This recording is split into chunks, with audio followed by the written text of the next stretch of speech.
नमस्कार दोस्तों, साहित्यिक कहानियों के इस चैनल कहानियाँ जिंदगी की पर मैं शैली नारायण लेकर आई हूँ श्री नरेंद्र कोहली जी द्वारा रचित उपन्यास वसुदेव का 37वां अध्याय।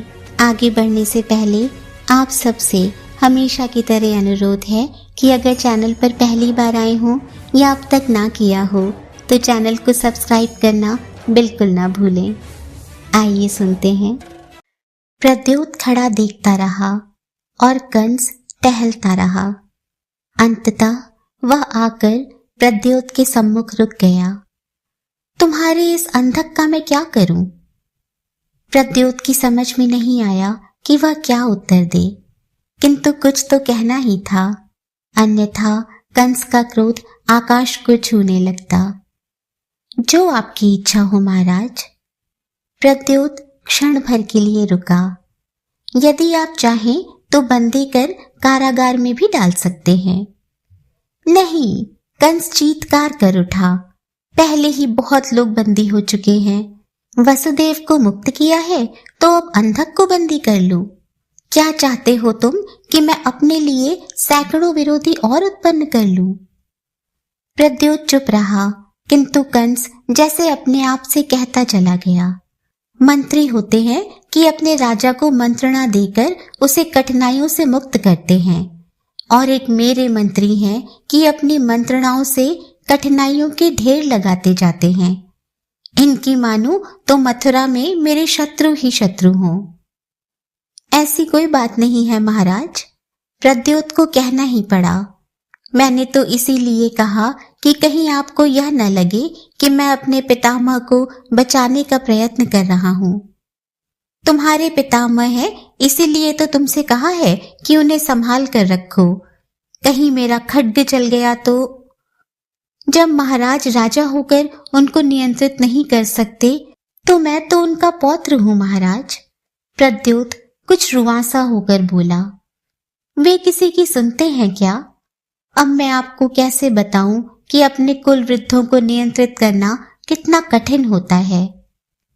कंस के मन में आया कि उसे डांट दे। वह देखता नहीं कि कंस ने इस समस्या का कैसे समाधान किया है। उसने अपने पिता को कारागार में डाला है या नहीं, किंतु इस बात को वह अपनी जिह्वा पर कैसे लाता। इससे तो उसे अपयश ही मिला है। आज तक किसी का समर्थन तो मिला नहीं। जैसे भी हो, यह परिवार का धर्म है कि वह अपने वृद्धों की संकटों से रक्षा करे। कंस ने कहा, यदि वह राजसभा में फिर उत्पात करेगा तो मैं कब तक स्वयं को रोके रख सकता हूं? जब वह कारागार में जाएगा तो तुम लोगों को कलंक नहीं लगेगा, कष्ट नहीं होगा तुम्हारे परिवार को। मैं प्रयत्न करूंगा महाराज। नंद आया क्या? हाँ महाराज, वह अपने संगी साथियों के साथ आया है। कहाँ रुका है? यमुना के तट पर उसने अपना डेरा लगाया है। राज्य का अतिथि बनना स्वीकार नहीं किया? नहीं महाराज। वसुदेव के भवन में भी नहीं ठहरा? नहीं। कर जमा करा दिया? हाँ महाराज, कर तो जमा करा दिया है। कोई आनाकानी नहीं की? इतना तो कहा कि बाढ़ के कारण बहुत हानि हुई है, किंतु न तो आपसे मिलने की प्रार्थना की, न कर न देने की धमकी दी। वसुदेव से मिलने गया? नहीं, वसुदेव से मिलने का तो कोई प्रयत्न नहीं किया, किंतु सूचना है कि कदाचित आज वसुदेव उनसे मिलने जाए। कंस उसे देखता रहा। ध्यान रहे, मुझे उनके वार्तालाप का पूरा विवरण चाहिए। एक शब्द भी छूटना नहीं चाहिए।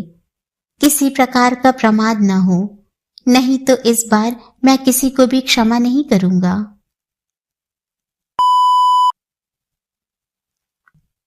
नंद चकित थे कि अभी तक वसुदेव का कोई संदेश क्यों नहीं आया। जब कभी भी वे मथुरा आते थे, वसुदेव का निमंत्रण उन्हें तत्काल मिलता था। उनका आग्रह होता था कि नंद राज्य के अतिथि न होकर उनके भवन में ही रहें, किंतु इस बार कहीं कोई सुगबुग ही नहीं थी। नंद ने अपनी ओर से भी कोई प्रयत्न नहीं किया। यह सूचना तो गोकुल में ही मिल गई थी कि कंस ने वसुदेव और देवकी को कारागार से मुक्त कर दिया था, किंतु शेष स्थितियों का उनको कोई पता नहीं था। कहीं ऐसा न हो कि वे वसुदेव से संपर्क करने का प्रयत्न करें और उनसे कुछ ऐसा हो जाए जो वसुदेव के लिए कोई कठिनाई उत्पन्न कर दे। संध्या समय वसुदेव स्वयं ही उनके पास आ गए। नंद उन्हें देखकर चकित हुए। उनका स्वास्थ्य ठीक ही लग रहा था, हृष्ट-पुष्ट थे। हाँ, मुखमंडल पर अवस्था के लक्षण कुछ गहरे हो गए लगते थे। देखकर लगता था वह कोई साधारण व्यक्ति नहीं था, जीवन के आवा में तपा हुआ पक्का घड़ा था। तेजस्विता भी कुछ कम नहीं हुई थी। चेहरे के गठन पर मन की दृढ़ता पहले से कुछ अधिक हटी होकर दिखाई पड़ रही थी। मेरा यह मित्र तनिक भी दुर्बल नहीं हुआ है, नंद ने मन ही मन कहा। जीवन की क्रूरता उसे तोड़ नहीं पाई। कैसे हो मित्र? वसुदेव ने उन्हें कंठ से लगा लिया। आर्य, आपकी कृपा है, नंद बोले। मथुरा के राजा का कर देने आया था और आपके दर्शन भी हो गए। कैसा है तुम्हारा व्रज? वसुदेव ने पूछा। पिछली अष्टमी में आई बाढ़ ने बहुत अधिक हानि तो नहीं की? नंद सावधान हो गए। वसुदेव ने ना तो रोहिणी और बलराम का नाम लिया था, ना कृष्ण के विषय में ही पूछा था। मन तो उनका व्याकुल होगा उन सब के विषय में जानने के लिए। किस पिता का नहीं होता? किंतु पूछ नहीं रहे हैं तो कोई ना कोई कारण होगा। संभव है कंस के गुप्तचर आसपास हों। संभव है वे लोग उनकी बातें सुन रहे हों। ठीक है, नंद भी सावधान रहेंगे। वह तो प्रलय की ही रात थी आर्य, नंद ने कहा। जल प्लावन और क्या होता है? मथुरा में तो पक्के भवन हैं, प्रासाद हैं, अट्टालिकाएं हैं। वे सब तो बाढ़ के पानी को रोक सकते हैं, उनसे टक्कर ले सकते हैं। पर ब्रज हो या हमारा गोकुल, पक्के भवन तो कुछ कम ही हैं। अधिकांश कुटीरें हैं। ईंटों के घर हैं भी तो गारे की चिनाई वाले। किंतु यमुना मैया तो उस रात सचमुच यम की बहन हो गई थी। कुछ भवन बह गए क्या? नहीं, बहे तो नहीं, किंतु कचिया गए। अब धीरे धीरे ढह जाएंगे। इसके पहले कि वे ढह जाएं, उनका जीर्णोद्धार नहीं हो सकता।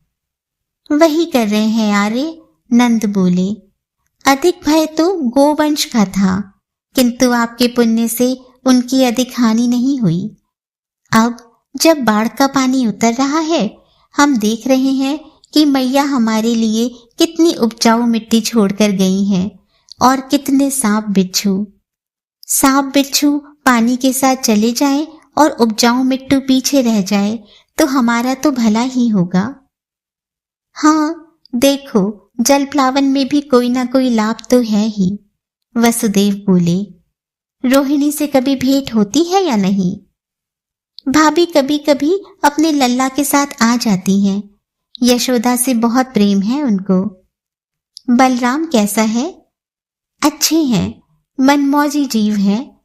गाय बछड़ों से भी उलझते रहते हैं और वृक्षों झाड़ियों से भी, नंद बोले।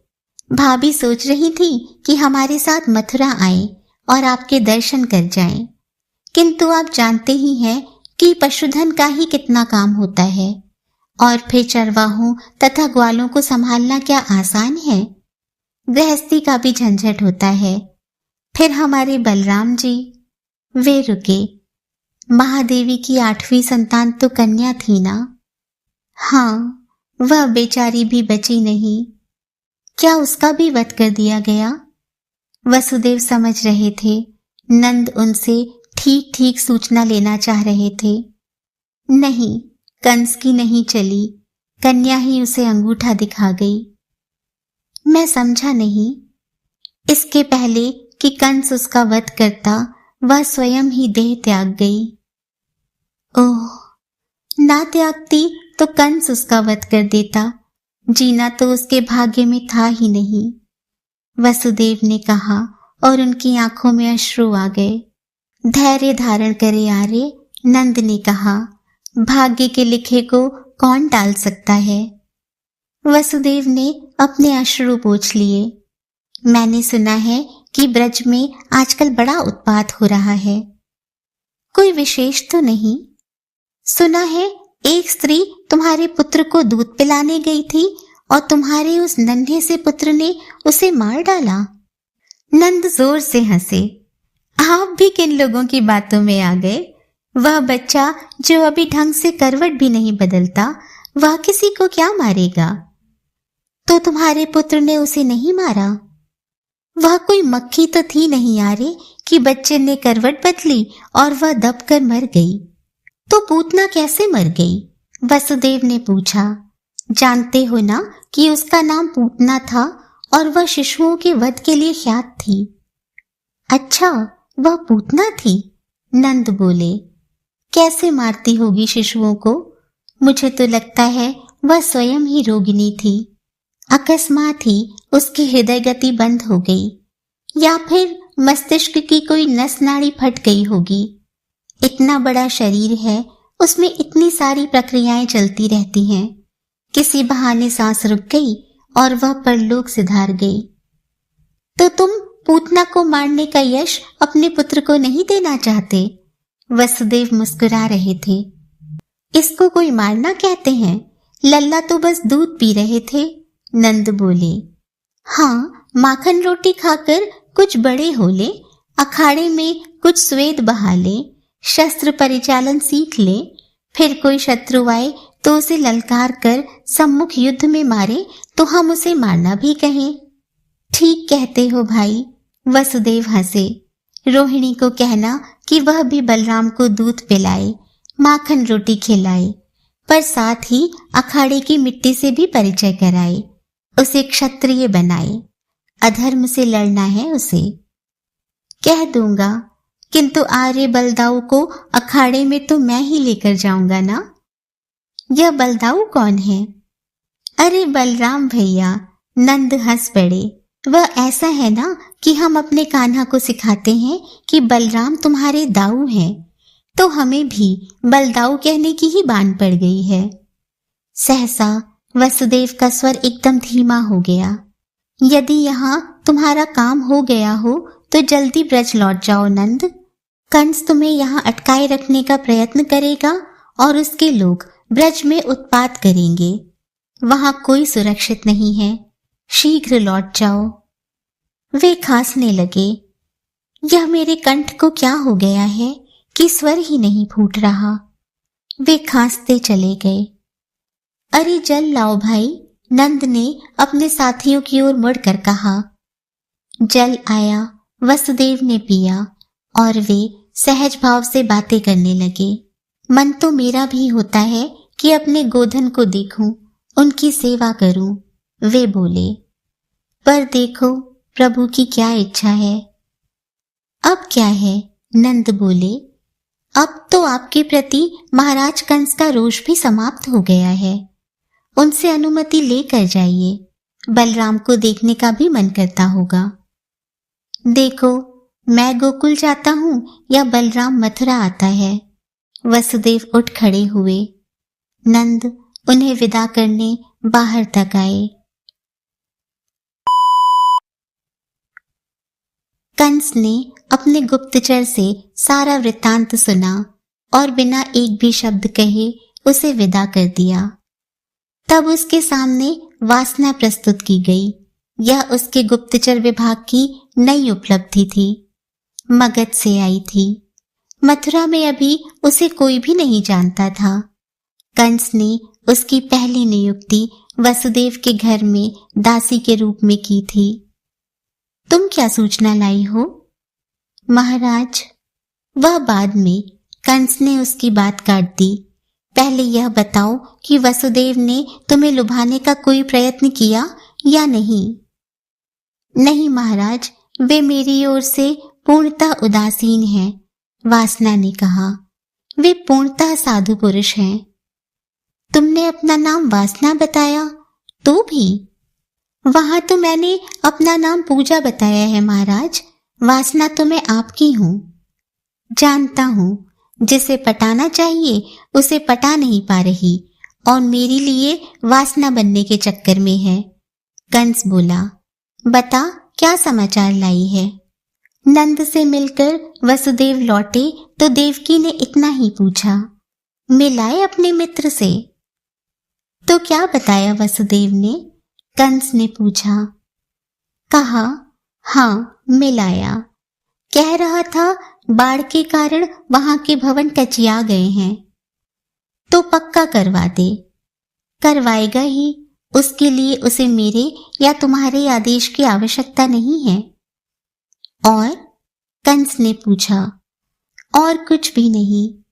झूठ बोलती है तू। कंस रोष से भर उठा। उसने बलराम के विषय में भी नहीं पूछा। देवकी ने नहीं पूछा। वसुदेव ने एक आध वाक्य कहा कि बलराम बड़ा हो रहा है तो देवकी ने अपनी अरुचि दिखा दी। क्या कहा? कंस की उत्कंठा जाग उठी। कहा, उसकी सौतों के बच्चे तो पलते और बड़े होते ही हैं, उसके ही बच्चे जीवित नहीं रहते, वासना ने बताया। कंस मौन रह गया।